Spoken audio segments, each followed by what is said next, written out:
Buka kitab kita sama-sama. Kita masih dalam pembahasan kita tentang 33 dasar sukacita orang benar.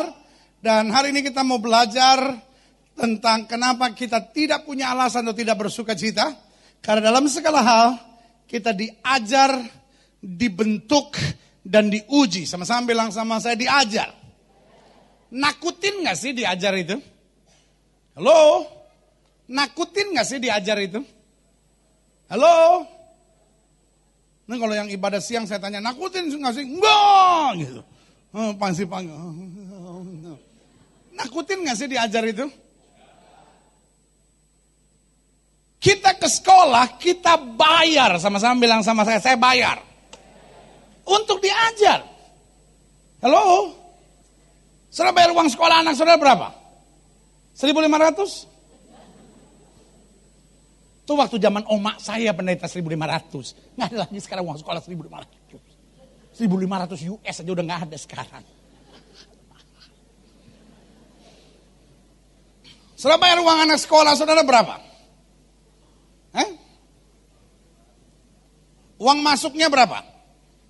250.000? Madrasah aja sekarang pendeta udah 15 juta. Sekian juta saudara bayar untuk anak saudara supaya apa?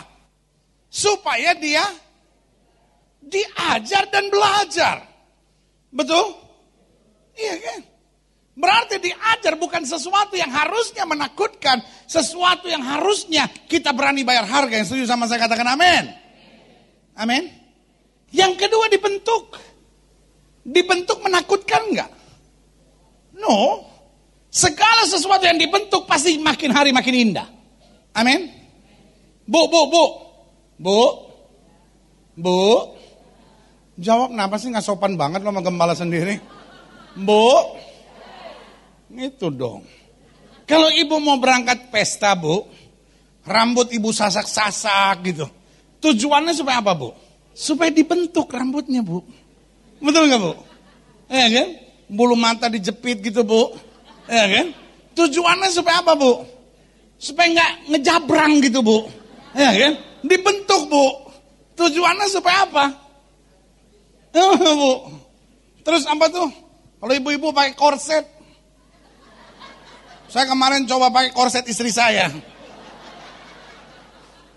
Udah tak ikat di sini, tak belah di belakang.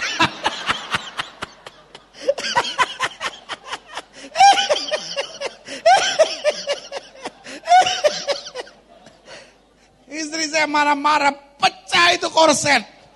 Saya tarik di sini, wih bagus slim. Tiba-tiba dibilang, keluar ya.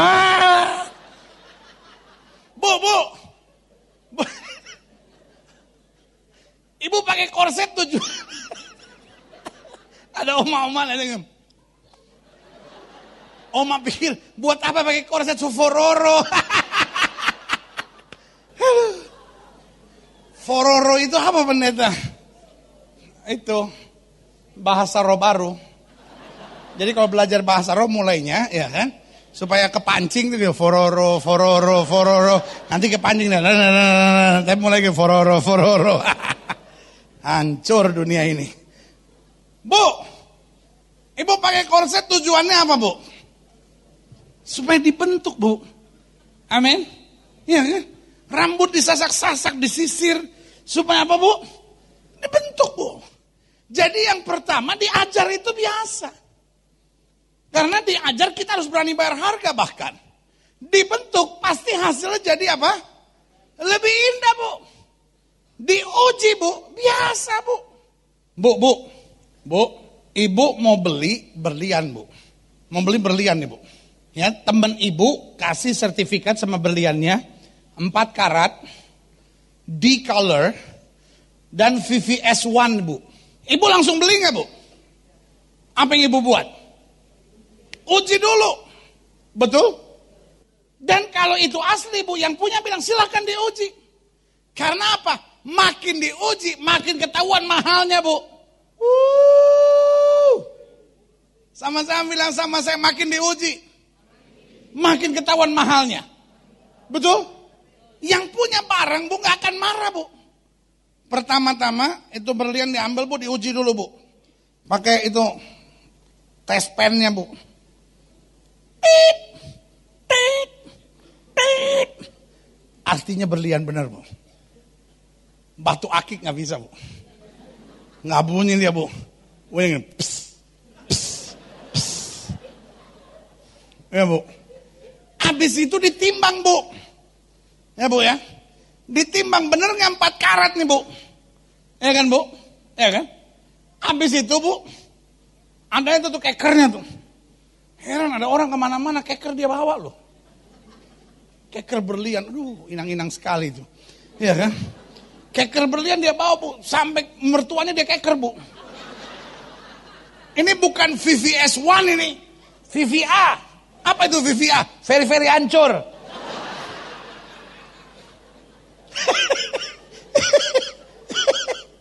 Ya kan bu? Dia uji bu.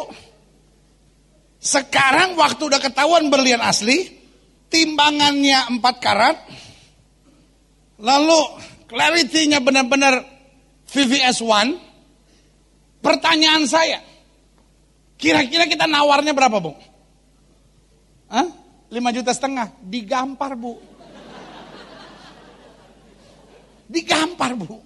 Kenapa? Setelah diuji harganya mahal bu. Waktu kita belum yakin kita bilang, ini bener gak nih? Terus lu bohongin gue lagi. Waktu diuji gak mungkin kita tawar 5 juta ya. Orang yang bilang, apa lo ngomong? Ngerti gak maksud saya? Jadi diajar, dibentuk, diuji. Kita nih orang Kristen kadang-kala terlalu melo gitu. Kita orang Kristen terlalu sensi gitu. Aduh Tuhan, sampai kapan lagi gitu. Saya mesti diproses ini. Diajar, dibentuk. Santai mas bro. Diajar, dibentuk, diuji. Bagiannya normal. Sama-sama bilang sama saya bagiannya normal. Sama-sama bilang untuk kebaikan saya. Berikan tepuk tangan yang meriah buat Tuhan. Amin. Kita lihat. Kolose 2, 7-8. Hendaklah kamu berakar dalam dia. Dan dibangun di atas dia.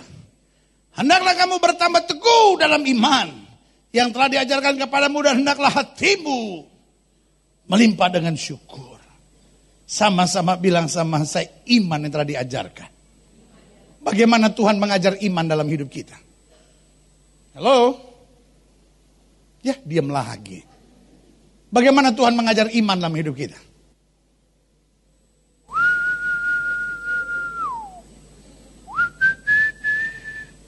Bagaimana Tuhan mengajar iman? Halo? Masih hidup? Masih Kristen? Puji Tuhan. Halo, bagaimana kita belajar tentang iman? 1, lewat firman. Sama-sama bilang sama saya belajar iman lewat firman. Yang kedua, kita belajar iman lewat apa? Lewat tantangan. Sama-sama bilang sama saya belajar iman lewat tantangan. Makin kita menghadapi tantangan, iman kita makin bertumbuh. Yang setuju katakan amin. Yang ketiga, di mana kita belajar iman? Ketika doa kita belum dijawab. Ketika doa kita belum dijawab, kita tetap percaya Tuhan tahu waktu yang tepat untuk menyelesaikan hal-hal yang dahsyat buat saya yang percaya. Yang setuju katakan amin. Dan yang keempat, dari mana kita belajar iman? Yang pertama dari mana? Firman. Yang kedua dari mana? Dari tantangan. Yang ketiga dari mana? Dari doa-doa yang belum dijawab. Yang keempat dari mana? Tunjuk sebelah saudara. Dari orang yang nyebelin seperti elu.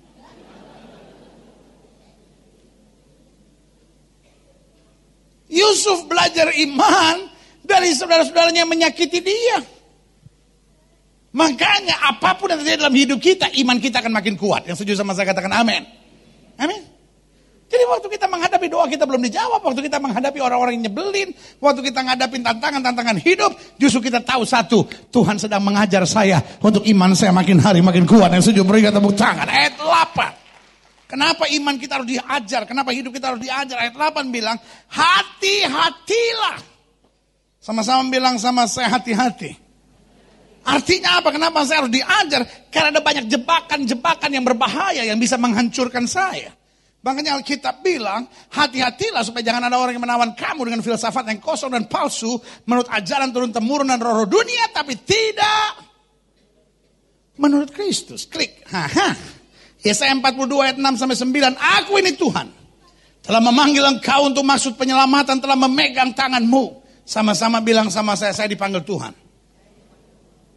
Taruh tangan kanan saudara di dada, bilang saya dipanggil Tuhan. Amin. Setelah dipanggil Tuhan bukan berarti hidup kita beres, tantangannya banyak. Makanya Tuhan bilang aku memegang tangan kananmu. Artinya apa? Mau badai sebesar apapun kamu tidak akan terpleset. Mau ada musuh seperti apapun saya tidak akan takut, sebab tangan saya dipegang oleh Tuhan. Tuhan akan bertindak untuk hal-hal yang saya tidak mampu. Setuju, katakan amin. Dan sambil Tuhan memegang tangan kita, ayat selanjutnya bilang apa? Aku telah membentuk engkau. Kenapa Tuhan membentuk kita? Karena Tuhan mau memberi kita sebagai perjanjian bagi umat manusia. Menjadi terang untuk bangsa-bangsa. Untuk membuka mata yang buta. Untuk mengeluarkan orang hukuman dari tempat tahanan. Dan mengeluarkan orang yang duduk dalam gelap dari rumah penjara. Ini bukan berarti harus jail. Ini bukan harus selalu bicara tentang rutan. Tapi ini juga bicara ada orang-orang yang dipenjara oleh kebencian, kedendaman. Ada orang-orang yang dipenjara oleh hawa nafsu seksual. Ada orang-orang yang dipenjara dengan emosi kebencian dan kepahitan. Kita dipanggil untuk menjadi terang buat mereka. Yang setuju sama saya katakan amin. God has a special mission in your life. Taruh tangan kanan saudara di dada, sama-sama bilang Tuhan punya misi spesial di dalam kehidupan saya. Siapa yang setuju sama saya? Amin. Makanya Tuhan ajar saudara. Makanya Tuhan bentuk saudara. Makanya Tuhan menguji saudara. Karena God has a special mission in our life. God has a special mission in your life. Tuhan punya rencana yang spesial buat setiap kita. Yang setuju katakan amin. Tuhan punya rencana yang sangat spesial buat hidup kita. Haleluya. Ini baru gereja namanya. Gereja itu beda sama rumah sakit bersalin. Rumah sakit bersalin semua juga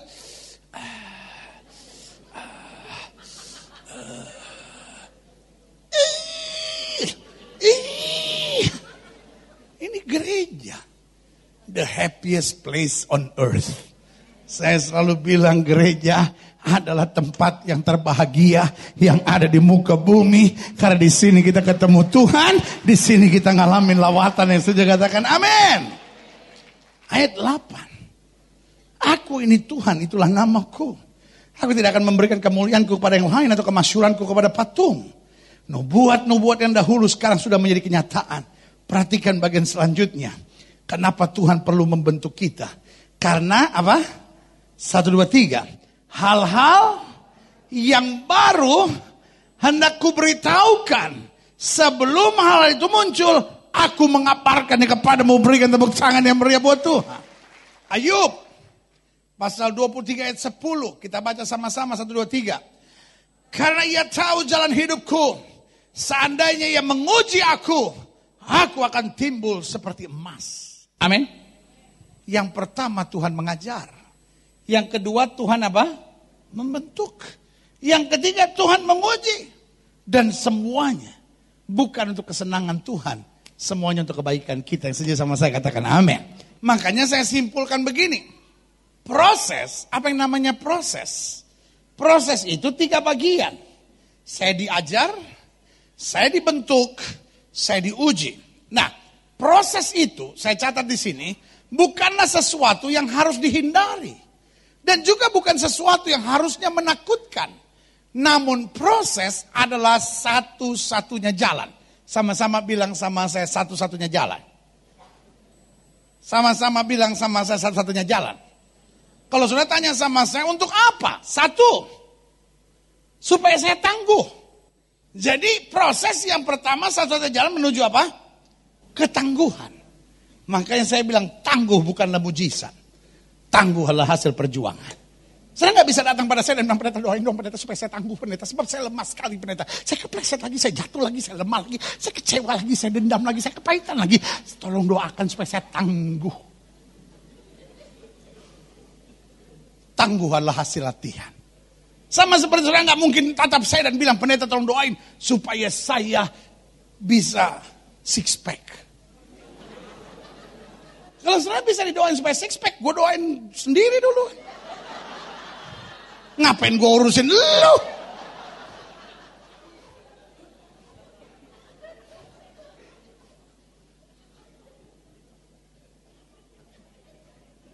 Senang ketawain gembala sendiri. Puas. Memang tertawa yang paling puas tuh kalau ngetawain gembala sendiri. Kan gembala gue gak mungkin marah. Kalau gue ketawain mertua, bisa dapat tampeleng pendeta. Sama-sama bilang saya bisa tangguh karena dilatih. Yang kedua, proses satu jalan menuju kedewasaan. Spiritual maturity is not a miracle. Kedewasaan rohani bukan mujizat. Tapi kita terlatih dalam kehidupan ini. Dan yang ketiga, proses juga satu jalan menuju apa? Kesempurnaan. Padahal ini 3 modal kita. Modal hidup Kristen bukan berkat dan mujizat. Tetapi modal hidup Kristen adalah tangguh, dewasa, dan sempurna. Jangan fokus kita gimana saya menang, bagaimana saya diberkati, bagaimana saya terima mujizat. Tapi fokus kita bagaimana saya tangguh, saya dewasa, saya sempurna. Karena kalau saya tangguh, dewasa, dan sempurna, maka hidup saya penuh kemenangan, hidup saya penuh mujizat, dan hidup saya penuh dengan berkat Tuhan yang luar biasa. Setuju, katakan amin. Dalam proses Tuhan yang pertama, kita dibentuk. Kenapa Tuhan perlu bentuk kita? Supaya makin sesuai dengan apa yang Tuhan mau. Amin. Sama-sama bilang saya siap dibentuk. Yang kedua dalam proses Tuhan, kita diajar. Kenapa kita diajar? Supaya kita mampu melakukan apa yang Tuhan suka. Sama-sama bilang sama saya mau diajar. Yang ketiga dalam proses Tuhan, kita diuji. Sama-sama bilang sama saya diuji. Supaya apa? Supaya kita mampu tidak berubah dalam segala situasi. Amin. Indonesia bikin mobil. Namanya apa waktu itu? Yang dari Solo tuh. Apa SMK, ya itu dia. Indonesia bikin mobil SMK. Semua orang udah puji. Tapi sebelum dilempar ke pasaran, apa yang harus dibuat? Diuji dulu. Betul? Supaya apa? Supaya tidak menyusahkan. Supaya apa? Supaya tidak membahayakan. Supaya apa? Supaya bisa teruji. Dan waktu diuji, ya nggak lolos, nggak jadi dilempar ke pasaran. Kenapa diuji itu? Untuk melihat nilainya. Saudaraku yang kekasih dalam Tuhan, kita diuji oleh Tuhan. Supaya apa? Badai apapun, angin ribut apapun, kita tetap tegak berdiri karena kuasa Tuhan menaungi hidup kita. Yang setuju katakan amin. Aha, yang terakhir saya pelajari. Adapun dengan kita dibentuk, diajar, dan diuji. Yang pertama kita makin menyadari bahwa keselamatan kita adalah modal terutama dalam kehidupan ini. Halo? Mana yang paling penting? Kebahagiaan atau keselamatan? Halo? Mana yang paling penting, kebahagiaan atau keselamatan? Esther bilang apa dalam doanya? Umumkan doa puasa. Tidak ada satupun orang Yahudi boleh makan dan minum selama 3 hari. Dan setelah itu aku akan menghadap Kaisar. Lalu dia bilang apa? Kalau terpaksa aku mati, aku akan mati. Tetapi yang pasti, aku tidak akan jual imanku itu. Saudaraku yang kekasih dalam Tuhan, Petrus bilang apa? Di bawah kolong langit ini tidak ada nama lain yang olehnya manusia selamat, kecuali di dalam nama Yesus. Yang setuju berikan tepuk tangan yang meriah. Kenapa banyak orang demi cinta bisa tukar Yesusnya? Karena buat dia kebahagiaan lebih penting daripada keselamatan. Tahukah saudara, kebahagiaan itu nilainya terbatas. Kebahagiaan ada hitungan tahun, bulan, dan waktunya. Tetapi keselamatan untuk selama-lamanya. I am your pastor. As your pastor. Sebagai gembala saudara, izinkan saya ingatkan buat saudara. Pegang keselamatanmu, apapun harganya. Kita boleh kehilangan apapun. Selama saya tetap berjalan keselamatan, saya akan hidup dalam kemuliaan. Yang setuju berikan tepuk tangan. Setelah kita dibentuk, diajar, dan diuji oleh Tuhan, kita lebih menghargai keselamatan daripada kebahagiaan dan kenikmatan hidup. Yang kedua, dengan kita dibentuk, diajar, dan diuji, kita makin terlatih untuk pekakan hal-hal yang Tuhan mau dan Tuhan rencanakan. Sehingga kita nggak jadi orang yang hanya mikirin kepentingan kita sendiri. Tapi kita dapat berkata, biar bukan kehendakku yang jadi, melainkan kehendakmu lah yang terjadi. Yang ketiga, dengan kita dibentuk, diajar, dan diuji, kita makin menghargai firman Tuhan serta panggilan hidup destiny kita. Sehingga masalah ada di depan kita menjadi nggak penting. But the mission of God has to accomplish. Misi Tuhan harus tergenapi. Sama-sama bilang misi Tuhan harus tergenapi. Aduh, orang-orang yang mengerti destiny dalam hidupnya. Orang-orang yang mengerti untuk apa saya hidup. Orang-orang yang mengerti apa rencana Tuhan dalam kehidupan ini. Menjadi orang-orang yang tidak bisa goyah. Kenapa? Dia tahu persis Allah yang telah memanggilnya adalah Allah yang setia. Kita boleh lewati gunung dan lembah, tapi kita akan mencapai akhirnya tepat pada waktunya. Yang setuju berikan tepuk tangan. Karena itu Alkitab berkata, in His time, He makes all things beautiful in His time. Yang keempat, yang terakhir.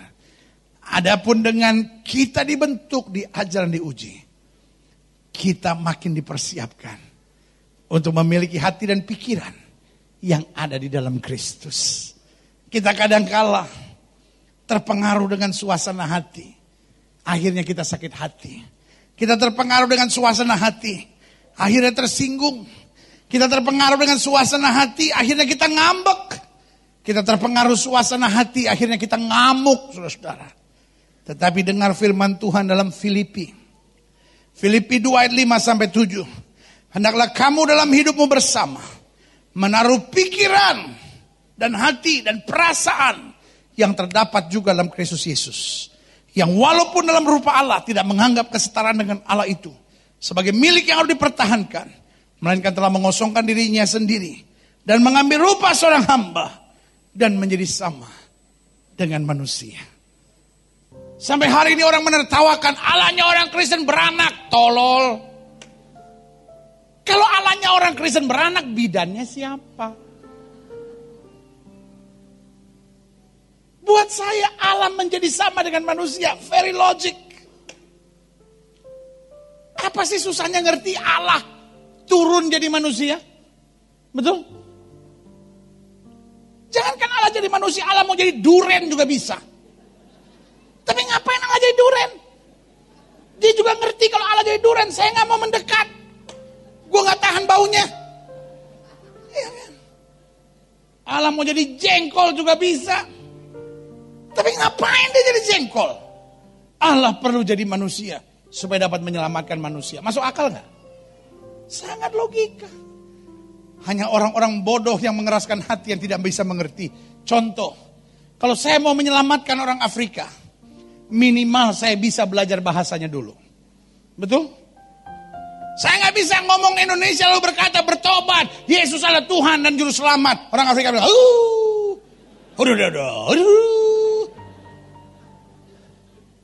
Kenapa orang Papua bisa mendengar Injil? Karena ada orang-orang dari Amerika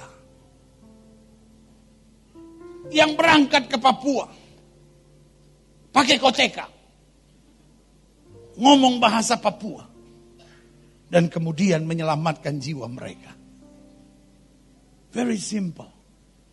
Saya nggak habis pikir kok urusan alam jadi sama dengan manusia, diperdebatkan.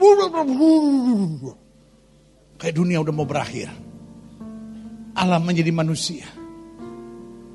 Itu adalah bukti kasih Allah. Allah mau merendahkan diri. Allah mau mengosongkan diri. Supaya dapat menyelamatkan manusia. Berbicara bahasa manusia. Menarik manusia. Tapi kenapa dia perlu lahir dari rahim seorang wanita yang bernama Maria? Ya urusan Tuhan. Dia mau keluar dari mata juga bisa. Plek. Tapi kalau dia keluar dari mata lucu. Dia mau keluar di antara dua buah gunung.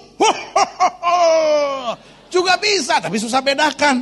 Mana Power Rangers, mana Tuhan Yesus.